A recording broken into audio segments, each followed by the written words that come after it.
Alright, gang, we are back with the inverse of the best video on YouTube. What if Alex had never lost to Israel? We are now doing what if Israel had never lost to Alex Pereira.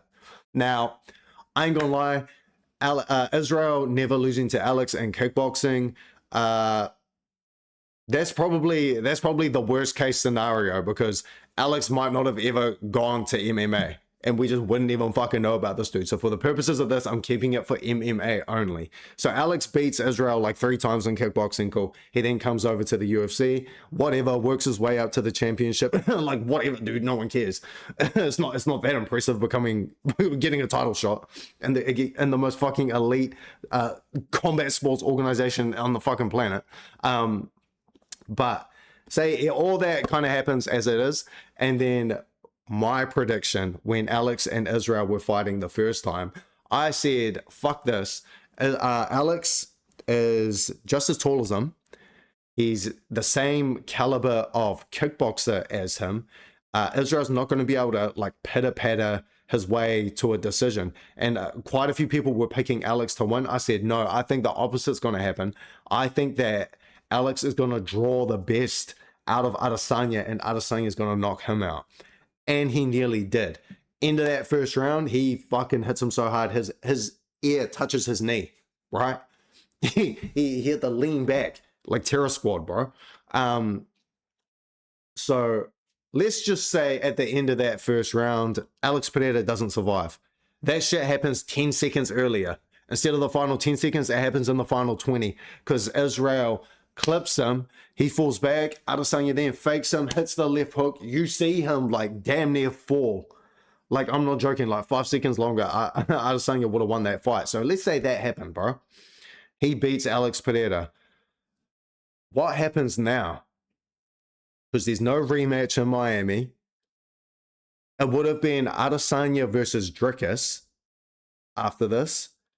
Dricus wouldn't have pulled out. Because this is way more interesting than if the opposite, if Alex had never lost. Because now you have Adesanya versus Dricus would have been made. When they first were scheduled to fight, Dricus pulled out, which is what led to Sean Strickland stepping in and beating him. Now, when Adesanya came back after that fight and fought Dricus, he still lost. But this was like a more experienced Dricus. Something people don't realize is that even at the elite level, fighters still progress and get better. Adesanya was a perfect example of this. When he was like, you go from, and that's why people say, oh, how's Adesanya any good? Like this 5'8" midget Calvin Gastelum nearly killed him. But it's like, yes, you take a fight like that and then you get better because we saw what he did, not against Romero. Let's scratch that one from the record. But let's take that and then compare it to what he did to Costa. Bro, it was like a completely different fucking fighter. It's like if, say if Ilya had never lost to Justin Gaethje, but still got the shit beaten out of him. But somehow in that final round, he flukes a KO. Bro, guarantee you Ilya is fucking like leveling up like crazy after that, especially if he still got the win. But basically same shit with Adesanya, bro. He was improving from fight to fight. So like you can say the same thing for Dricus. Dricus was improving from fight to fight. So if you catch him earlier, Adesanya might have actually beaten him, bro. And the thing is, I think Adesanya probably would have turned like into a villain, bro. Because these days he's very humble, he's very chill, he's very down to earth. The only reason he's like that is because Alex beat him. Well, actually, he got that back, but Sean Strickland beat him like decisively, beat the fucking shit out of him. He comes back and Dricus beats him as well. After Adesanya was trying to fuel this narrative of it being like the king of Africa. Like, yeah, I get it. In retrospect, I guess that was like he's selling the fight, but I don't think he was actually trying to sell the fight. I think he genuinely believed that shit. So, say he beats Dricus. Would Sean Strickland have even gotten a title shot? Because Sean Strickland only got that title shot because Dricus pulled out, and Sean Strickland was his replacement. So, say Adesanya knocks out Pereira in the first round. That same Pereira had knocked out Sean Strickland in the first round. And on paper, everyone thought that stylistic matchup, that was like a walk in the park for Adesanya. I don't think Sean Strickland would have ever gotten a title shot, bro. Because after that, like, say if Adesanya had beaten Dricus, cool, he then has to do what? Get another win. Him versus Sean might have been made. Dricus would have been like the gatekeeper for that. We know Dricus beat Sean. So who would have he even fought? Nasadina Mavov maybe? And then you got to take into effect the mental damage that losing to Alex and then to Sean. So by the time sorry, I'm getting kind of ahead of myself. By the time Adesanya fought Nasadine, yeah, and he poked his eye, and then Adesanya tried doing the reverse Pereira, and he's like, no, I'm good, and then just gets chinned instead of how it happened to Alex. He got kicked in the balls by Jamal, and he's like, hang on, and just chins him. Adesanya did the reverse where he got chinned. So by the time he fought Nasadine, he had taken a loss from Alex, which he then got back, but he then lost to Sean and Dricus. So he had taken 3 losses. So you could argue that was starting to chip away at him, at his psyche. Like, fuck, I'm starting to lose these fights. Like, what's going on? Whereas, say he does fight Nasadine in this timeline, this is still, I was going to say undefeated Adesanya. He wasn't undefeated, but he would have been undefeated at middleweight still. Like his prime weight class, right? So you got to take that into consideration a little bit, I think. Because Adesanya seems to like he seemed to perform the best when he was, I was going to say when he was winning, like, yeah, no shit, dumbass, my bad. But I mean, like, when he was on a streak, like, mentally, he's probably thinking that he's the man, gassing himself up. Because I know he's a big believer in, like, manifestation and, like, all the psychology behind it and shit. So when he takes a loss, it's probably, like, I don't want to say hard for him to bounce back, but it's probably easier to, like, ride those win streaks mentally, right? So when he fights Nasadine, if he's still, like, firing on all cylinders mentally, because Adesanya is still, like, 30, what is he, 36? Like, that's still fine at middleweight. This isn't featherweight, where if you're 36, bro, you got 1 foot in the grave. Like, you can still, like, be smoking people at middleweight when you're that age. So I think the door was kind of open. But then, like, if you take prime Adesanya versus Nasadine, Adesanya smokes him. If you take prime Adesanya versus Joe Pyfer, Adesanya fucking TKOs him within 2 rounds, bro.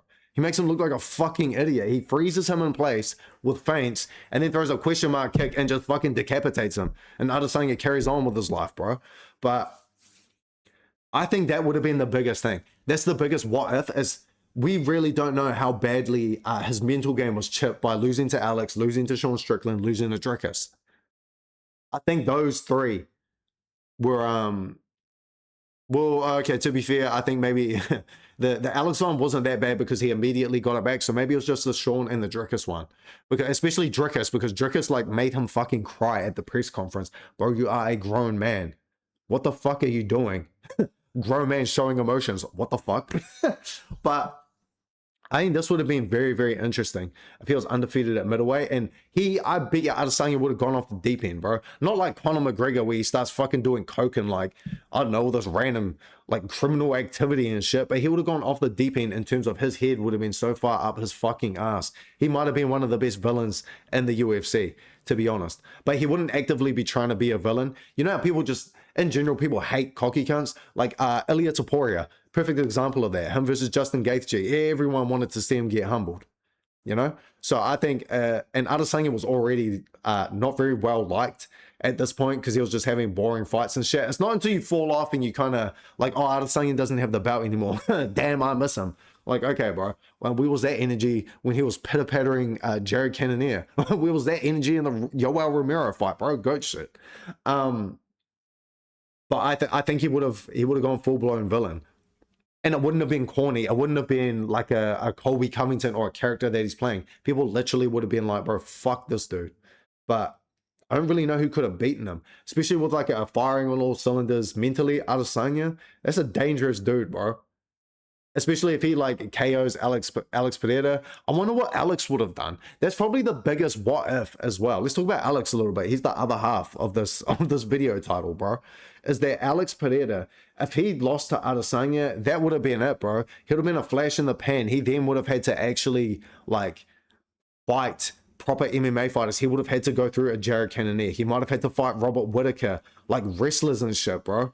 And Pereira is another real great example of a dude who progressively got better and better. Maybe because both Israel and Alex weren't MMA fighters. They were kickboxers for a very long time. They transitioned into the sport. So then you'll see over time the takedown defense, which is the key attribute for both of them in keeping the fight standing on the feet and winning. Like you see their defensive takedown stat get better and better in fight to fight. So again, same shit that I said about Dricus. If Adesanya caught Dricus earlier, he might have won. Same shit with Alex. Like if Jared Cannonier fought Alex Pereira, he might have won. He could have just smudged him on the ground. Or who else? Like I don't even know who the fuck was even in middleweight at that time. Who cares, bro? But I think Alex Pereira might have even been a flash in the pan, bro. And now he's, you know, he became the biggest star in the sport. He stole what was destined for Israel. Everything that Israel was supposed to be. Middleweight champ, light heavyweight champ. Adesanya used to kickbox at heavyweight early on when he was coming up in the UFC. Everyone was like, bro, this dude used to kickbox at heavyweight. This might be the first 3-division champ that we could see, bro. What did Alex do? He said, damn, let me write that one down. I'm about to do that shit. Sit back and watch. So this is one of the, I think this is a very good what if, bro. I might actually think about this some more and do like a follow-up video on this. I don't know. Yeah, I'm milking content, bro. I'm on the grind. But yeah, I think this is a really, really good what if. Because like the inverse of this, if Alex had just straight up beaten Adesanya in their first fight, like not a whole lot changes, bro. To be honest. This is way more interesting. Yeah. That's all. Speaking of timelines, obviously JDM has fucked everything up. Go check that video. Everything going on in the UFC is his fault.